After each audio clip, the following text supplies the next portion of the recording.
General साहब, आपने बार बार 2021 की बात की कि जब दहशतगर्दों को यहाँ पे लाया गया, बसाया गया, जो भी पॉलिसी थी, वो पॉलिसी जाहिर है कि सिर्फ पॉलिटिकल लीडरशिप ने नहीं बनाई थी, उसमें मिलिट्री लीडरशिप भी बराबर की शरीक थी। तो अगर आप उनको स्पेयर करके सिर्फ पॉलिटिकल लीडरशिप के ऊपर बर्डन डालेंगे तो मेरा ख्याल है इसको एक सिलेक्टिव जस्टिस कहा जाएगा, अनफॉर्चुनेटली। साथ ही साथ अगर इस तरह के क्राइम्स दुनिया में कहीं होते तो वो वॉर क्राइम्स में आते। उसका कब तक बाकी सबका कब एहतसाब किया जाएगा, ये एक अहम सवाल है। और साथ ही एक और मुख्तसर सी बात कि एक सूबे के चीफ एग्जीक्यूटिव हैं, वो कहते हैं बार बार कि ऑपरेशन नहीं होने देंगे, और आप कहते हैं कि ज़ाहिर एक डिफरेंस ऑफ ओपिनियन है, वहाँ पे एक विल पावर है, पॉलिटिकल विल वहाँ मौजूद नहीं है। फिर आप किस तरह से ऑपरेशन लॉन्च करेंगे, या जो इंटेलिजेंस बेस्ड ऑपरेशंस हैं इनको किस तरह से आप फिर कंडक्ट करेंगे? अच्छा, पहले मैं दूसरे सवाल का जवाब दे देता हूँ। वो तो कह रहे हैं कि ऑपरेशन नहीं होने, आज कह रहे हैं, वो तो पता नहीं कब से कह रहे हैं। वो कहते हैं हमारा लीडर कह रहा है, ऑपरेशन हो रहे हैं ना, एज ऑफ टुडे भी हो रहे हैं। बिकॉज दी सिक्योरिटी, मैंने आप पहले बार बार की, कुछ चीज़ें फंडामेंटल्स हैं जिनके ऊपर कोई कॉम्प्रोमाइज़ नहीं किया जा सकता। The territorial integrity and the security of the state,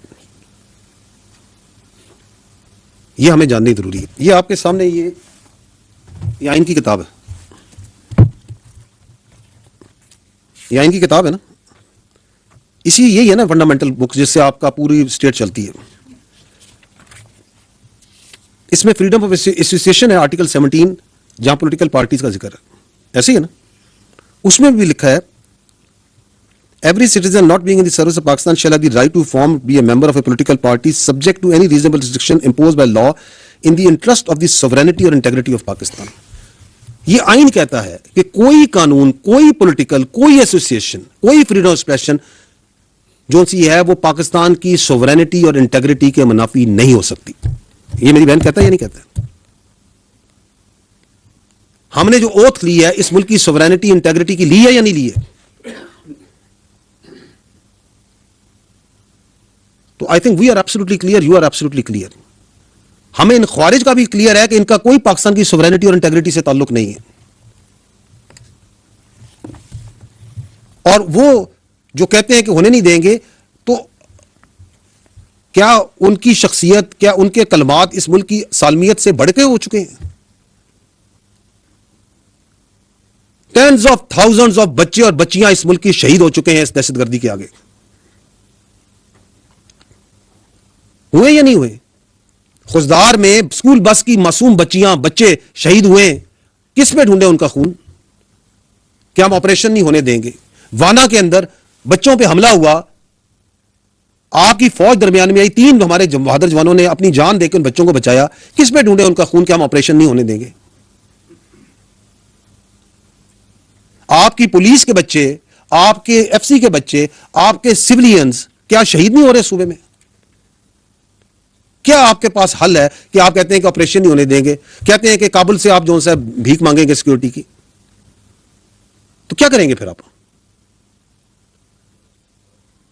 तो हमें एब्सोल्यूट क्लियर है, रियासत को भी क्लियर है, इस मुल्क के बच्चों को भी क्लियर है, खैबर पख्तूनख्वा के अवाम को भी क्लियर है।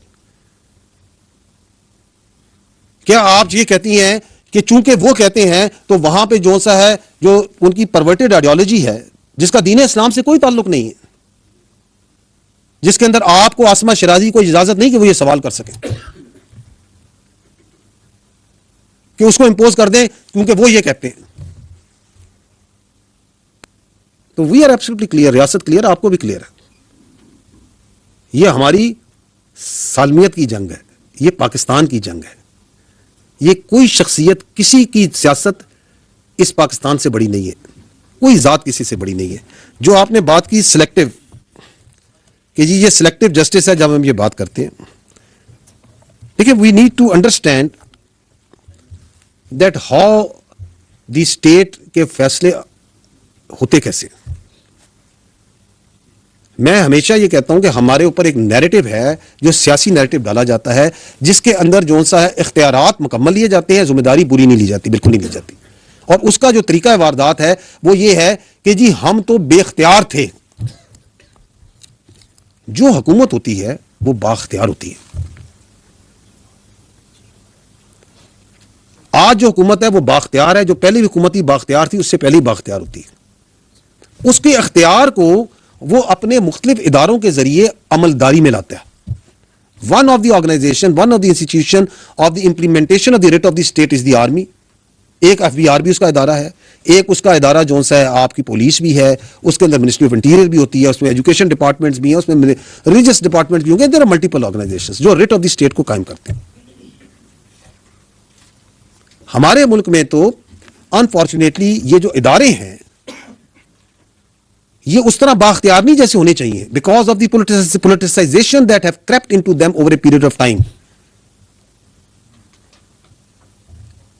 क्या आपकी इदारों में सियासत आ चुकी है या नहीं आ चुकी, उसमें सियासी अमलदारी है या नहीं है, दिल पे हाथ रख के बताएं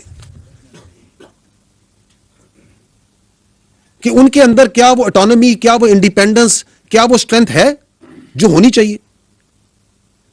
तो ये तो एक बड़ा मजा का खेज बयानिया है कि जी हम तो कोई फैसला ही नहीं करते, हम तो बेख्तियार हैं और ये सारे फैसले करते हैं. क्योंकि एक इदारा है जो अपने ऊपर, हम हमेशा कहते हैं कि हमें अपनी सियासत से, और हर किस्म की सियासत, एक ABCD हम कहते हैं हम किसी की सियासत हम पे ना लागू करें.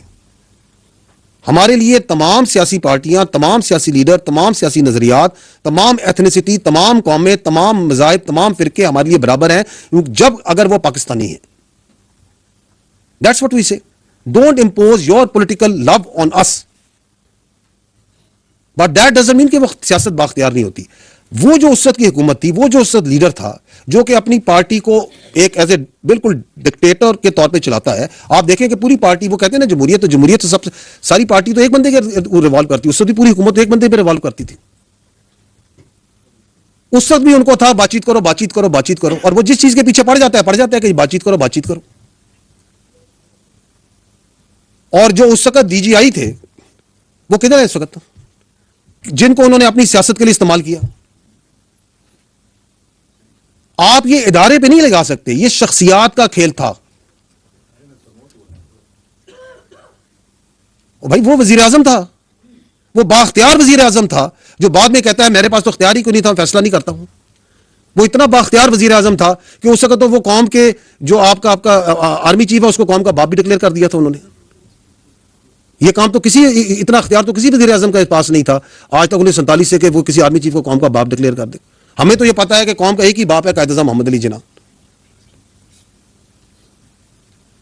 वो अजीम शख्सियत जिसने ये मुल्क बनाया, और कौम का एक ही शायर है हकीमुल उम्मत अल्लामा इकबाल. हम तो उसको पढ़ के से आए थे, ये एक नया कौम का बाप लेके आगे थे, क्योंकि उनकी सियासत जो सी उससे ये डिमांड करती थी.